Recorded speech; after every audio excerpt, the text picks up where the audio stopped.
Every single human being, every single jinn, every single animal that walks on this earth, every single bird that takes the flight in the sky, every country, every tree, every grain of sand, every mountain, every river, every ocean, every single planet, every single angel, Mikael, Jibrail, Israfil, the first heaven, the second heaven, the third heaven, the fourth heaven, the fifth heaven, the sixth heaven, the seventh heaven, the ocean above it, the eight that carry the flame of Allah, the arsh of Allah, all of them, all are dead. Nothing moves, nothing stops, nothing makes, nothing breaks, nothing gives, nothing takes, nothing rises, and nothing falls, nothing harms, and nothing benefits in Allah.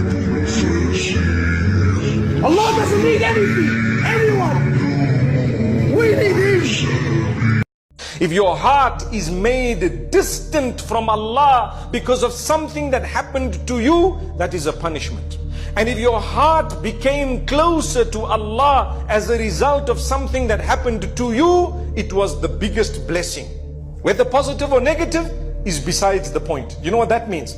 Some people get a lot of money, they get a good job, they have a lovely family, they forget Allah. That's a punishment. Why? It was something that looked positive, but it drove you away from Allah. It took you to the clubs, and it took you to bad habits. If that's the case, it was a punishment. It's not a blessing. Something looking good was not a blessing because it drove you away from Allah.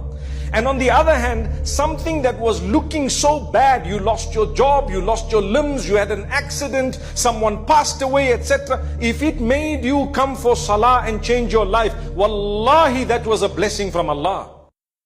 लोगों, एक मिसाल बयान की जाती है, उसे गौर से सुनो कि जिन लोगों को तुम अल्लाह के सिवा पुकारते हो, वो एक मक्खी भी नहीं बना सकते, अगरचे उसके लिए सब इकट्ठे हो जाएं। और अगर मक्खी उनसे कोई चीज छीन ले जाए तो उसे उससे छुड़ा नहीं सकते। तालिब और मतलूब यानी आबिद और माबूद दोनों गए गुजरे हैं। इन लोगों ने अल्लाह की कद्र जैसी करनी चाहिए थी नहीं की।